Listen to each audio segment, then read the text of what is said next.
is my melody, and it's just a raver's fantasy. Cause I know if you're in love with me tonight, raving through the night. This is my melody, and it's just a raver's fantasy. Cause I know if you're in love with me tonight, you're raving. Fruto de los contactos con fenicios y griegos, desde la desembocadura del Ródano hasta más allá de Gibraltar, se desarrolla otro conjunto de culturas del hierro a las que se denomina íberas. Estos grupos íberos ocupan las regiones litorales y los valles de los ríos Guadalquivir y el Ebro. Del nombre de este último deriva el apelativo íbero. Iberia es un territorio habitado por pueblos célticos en el norte, íberos en la mitad sur y levante, y celtíberos en la meseta, además de los antiguos e importantes enclaves fenicios y griegos en la costa mediterránea y atlántica. En el siglo III a.C., Roma llega a Hispania para luchar contra Cartago, que es el asentamiento fenicio más importante del Mediterráneo occidental. Los más de 600 años que los romanos habitan en la península dejan una profunda huella que llega hasta nuestros días. La influencia romana abarca todos los ámbitos y afecta a la cultura, la lengua, la política y la historia de todo el territorio español actual.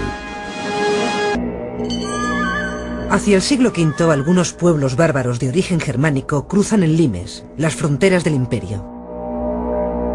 Aprovechan la debilidad y el vacío de poder de Roma para penetrar en la península ibérica. Los visigodos llegan a Hispania como federados de Roma y luchan como sus aliados para expulsar a los pueblos alanos y vándalos.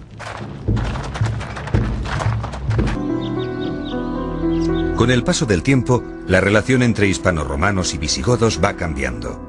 Tarragona representa la última entrega de poder de los romanos a los bárbaros y el comienzo de la disgregación del imperio en Hispania.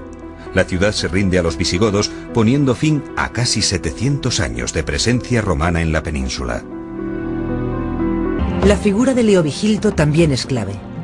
Sus tropas acaban con el reino de los suevos al noroeste y con la provincia bizantina del sur y levante. Bajo su mandato, la península recupera la unidad territorial que había alcanzado en tiempos de Roma. Todos los intentos de convertir a los hispanorromanos al arrianismo fracasan, hasta que Recaredo, rey visigodo, se convierte a la Iglesia de Roma.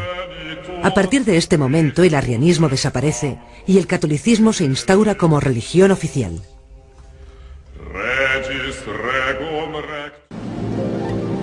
Una disputa sucesoria es la causante de la caída de la monarquía visigoda a principios del siglo VIII. En el 710, Rodrigo es coronado rey de los visigodos con la oposición de un importante sector de la nobleza. Esto provoca una situación de grave inestabilidad política. A esto hay que añadir el desgaste de una sociedad aglutinada en torno a la personalidad de un rey y una profunda crisis económica y social. Todos estos factores van a facilitar la penetración de los musulmanes en el reino de Toledo. En 4 años se derrumba el reino visigodo y los musulmanes se hacen dueños de la península. Los territorios ocupados por los musulmanes en la Hispania visigoda pasarán a llamarse Al-Ándalus. En el norte, además de la población autóctona integrada por los descendientes de los antiguos astures, cántabros y vascones, llegan parte de las élites visigodas que huyen de la presencia musulmana, que con el tiempo adopta el nombre de Reino Astur.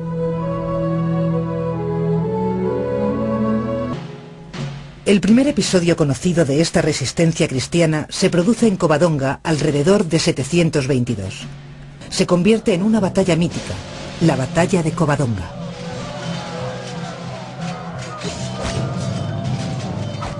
El mítico Don Pelayo es uno de los personajes más conocidos de la élite visigoda que ejercía funciones de mando entre los astures. Es el primer rey de la monarquía.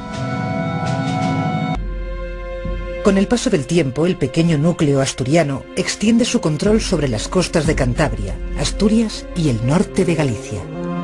Durante los reinados de Alfonso I y Alfonso II, el reino conoce una fuerte expansión con las conquistas de Coimbra, Zamora, Toro, Simancas y León. Los condados catalanes, el condado de Aragón y el reino de Pamplona nacen vinculados a los intereses de la dinastía carolingia, que ven en ellos una barrera para proteger al imperio franco de los ataques de los musulmanes. Tras la muerte de Sancho III de Navarra, nace el reino de Castilla, que pronto entra en contradicción con el reino de León. Mediante políticas matrimoniales, el conflicto acaba resolviéndose a favor del expansionismo castellano.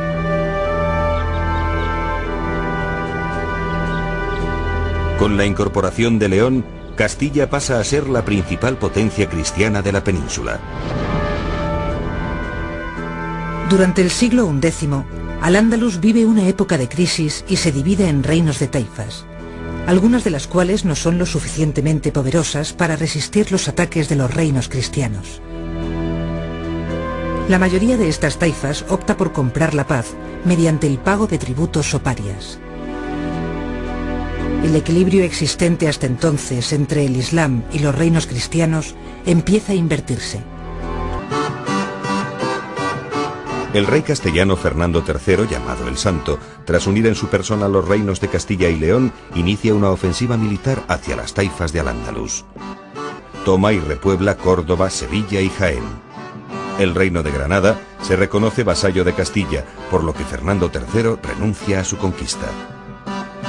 Pero una serie de circunstancias han hecho florecer en los reinos peninsulares un sentimiento hispánico que el rey castellano jamás habría sospechado. Los tributos cobrados a los musulmanes se han convertido en fortificaciones, ejércitos y castillos cristianos que salpican la península. La mayor parte de los musulmanes son expulsados de las ciudades conquistadas. La batalla de las Navas de Tolosa es un hito en la historia de España. Es la consecuencia de la unidad de varios reinos cristianos frente al enemigo común islámico. Apoyado por el Papa Inocencio III y el arzobispo de Toledo, Alfonso VIII de Castilla, reúne un gran ejército de castellanos, navarros, portugueses y aragoneses. La victoria abre a los cristianos las puertas de la actual Andalucía. A partir de aquí y en apenas 40 años, un colapso musulmán reduce su dominio al Emirato de Granada.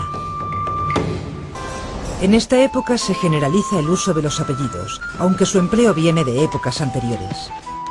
Los nuevos pobladores de las tierras conquistadas buscan sus señas de identidad empleando como apellido los nombres de los lugares de los que proceden. También son comunes los apellidos ligados al oficio o al nombre del padre. De hecho, la terminación visigoda "ez" significa hijo de. La repoblación se hace con campesinos y ganaderos cristianos que trasladan sus formas de vida a las urbes. Sevilla se transforma en una ciudad comercial gracias a la llegada además de francos y genoveses.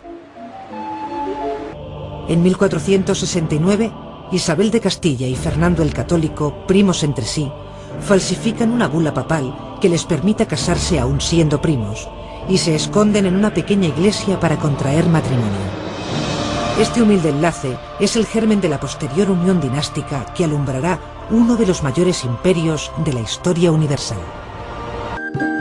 Tras la unión dinástica, el bloque formado por Castilla y Aragón aparece como la principal potencia de la península. Las tropas de los reyes católicos hostigan al reino granadino.